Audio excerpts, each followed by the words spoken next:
Hello Gita, I'm Diana. Would like to introduce some Alexander principles to you. So would you show me how you would just sit down and stand up? Just in your way. All right. And then standing up. And are you at the computer quite a lot? Yes, Mm-hmm. over 8 hours a day.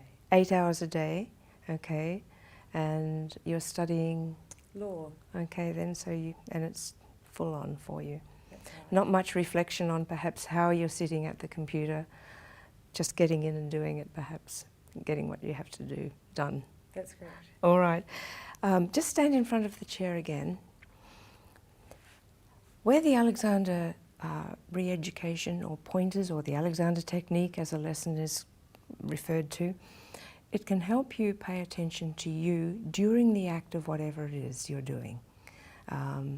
Sitting at a computer, going for a swim, riding your bike, you are conscious of a particular area that brings into balance the whole organism. And it really is the head-neck-back relationship, so that sort of simplifies it if you like. And the little guiding orders are, let the neck be free of unnecessary tension, that's understood, to let the head balance up on the neck's not leaning forward, so that the spine can lengthen during the act of whatever you are doing, and the shoulders can soften and widen out. Softening, widening out across the whole torso, widens. Now I'd like you to just sit down again, as you did,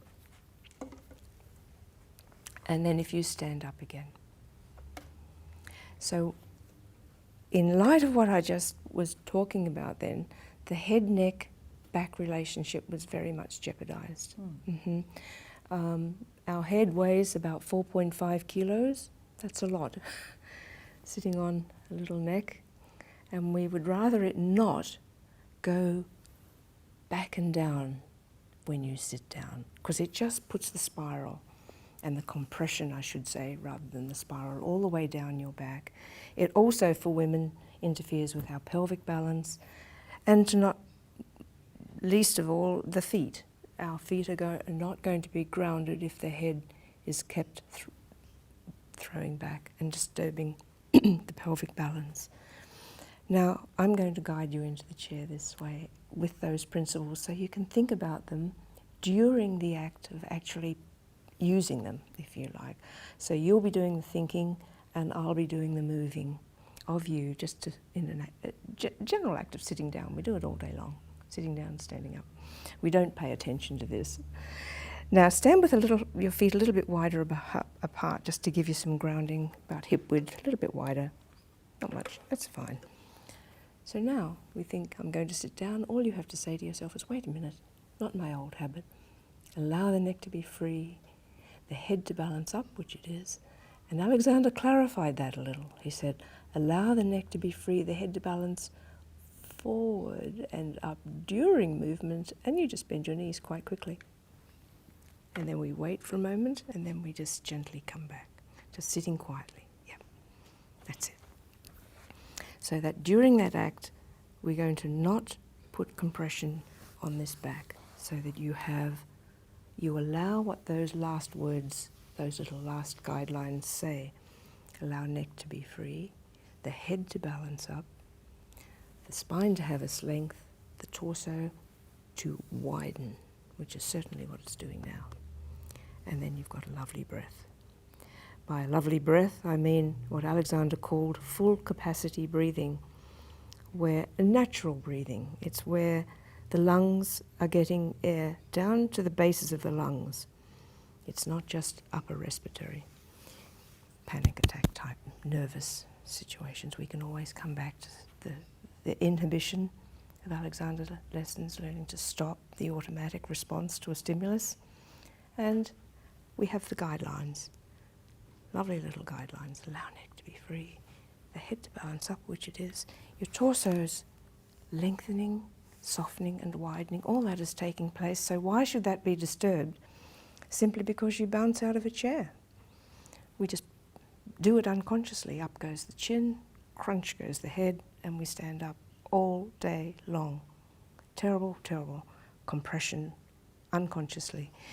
With this work, you're not doing that, so this becomes so strong and very flexible, and you become free of a lot of harmful habits. For me to help you, or to help you get that experience, we'll just stand up. To allow now to before we stand up, it's an idea to bring the feet underneath you just a little bit more, and then we just wait, come quiet, not getting ready to push. Because I don't want the attention to the legs. That's your stand. It's already in the brain mechanisms that you're about to stand. We don't have to do any more than that. It's there. What we do have to do is prevent the habit. Allow neck to be free, head to balance. Beautiful. And then I know, watch the chin. That's going to work. A little bit of arms coming forward, but that's all right. We gently let the head float up again. Yes, yes, yes, yes. And up you go. Lovely. Strengthening, letting the back lengthen. Torso to soften and widen. And widen. Beautiful. Just quiet. Yes. Nice. See, you're not trying to breathe there, it's just happening. Quite naturally and quite deeply.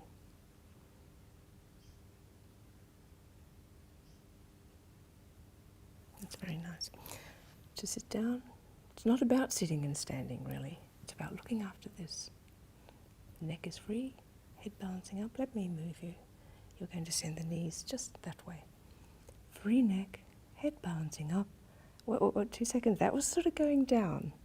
I want you to think like a kite. Your head's follow there's a little guiding direction in my hands.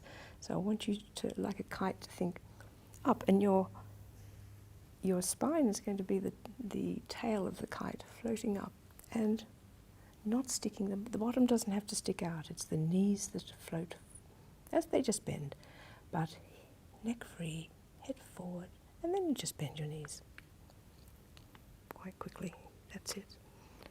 And then to stand, we go no, quiet, neck free, stay back in your back, and up to go up.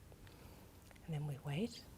Soft legs, even if we just flash on all the areas, allowing neck to be free, head to balance up, letting the torso lengthen, soften, and widen, and widen. That's it, and wide. So you can allow your neck to be free.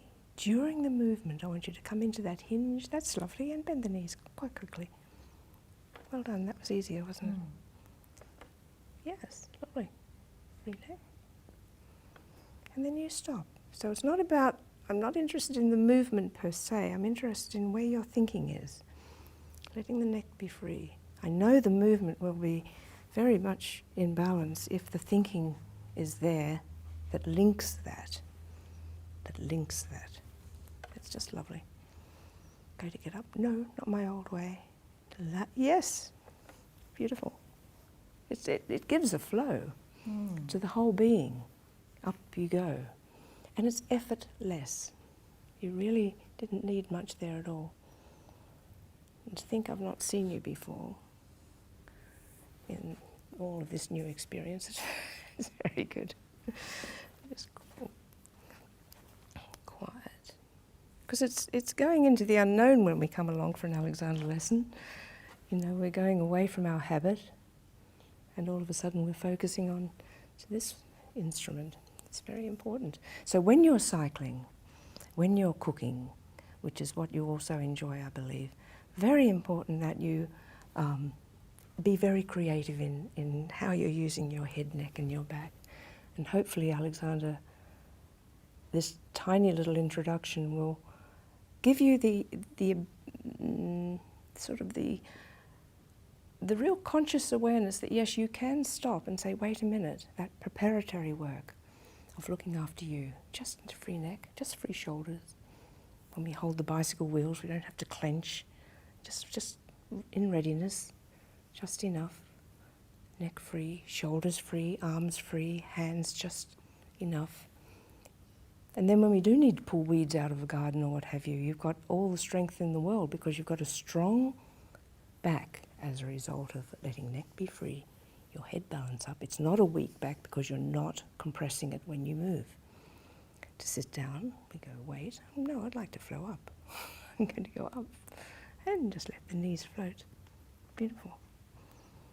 Free neck. And even if we were to experiment very interestingly with this atlanto-occipital joint, to look down at computers, and that's another thing that you're doing all the time, we can tend to drag the neck forward to look down, as in like that. Whereas you've got this hinge, this atlanto-occipital joint, right between the ears. If you put your index finger just below the earlobe, there's a little hollow in there.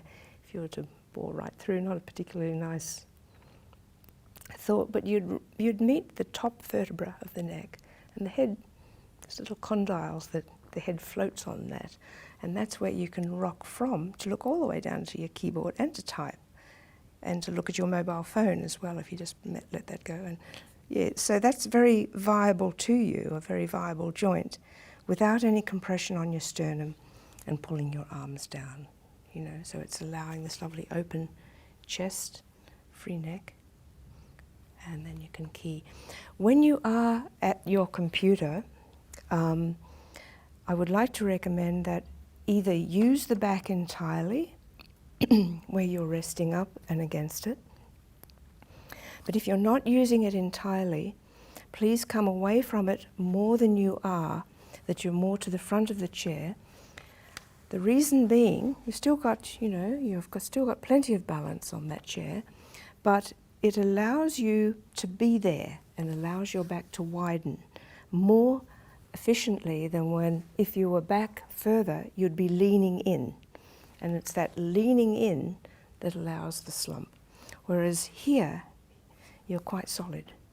And you've got that solid base, which is really important, this sacral area, and particularly for women with our gynecological organs, this area must not be yanked in. Just yank that in for me. Very tight, and it's restricting the pelvis. So we want to have the pelvis beautifully balanced. What balances the pelvis is not going directly to the pelvis, but going to what's on top. And it's the head, neck, back relationship, which sits on top of the spine. And when there's a lovely flow there, the pelvis will swing into balance, and it'll be beautiful. You can bring your feet back maybe a wee bit, or wherever but that can be quite comfortable like that. Allowing neck to be free, shoulders to be free. Just let me take this arm. So no, don't give it. Quiet. Then we both stop to just think up. Free neck, flowing up. And looking around. It's always very free hinge and quiet. And when you go to move, think, wait a moment. Let the neck be free. Feet underneath you a little bit more. A bit further, a bit further. Then you just wait. And then stay in your back, so you've got that lovely connection with your back. And then you just flow over and you flow up. And you continue that, just a little thought, all the way up. But you're grounded on your feet there too, very solidly on Mother Earth. Because this head neck is beautiful. Neck. And free under here, so you're not occluding your voice box, your larynx at all. You've got that lovely and free. Beautiful natural balance. And you can be flying along the beach or wherever, in the law courts. Like that.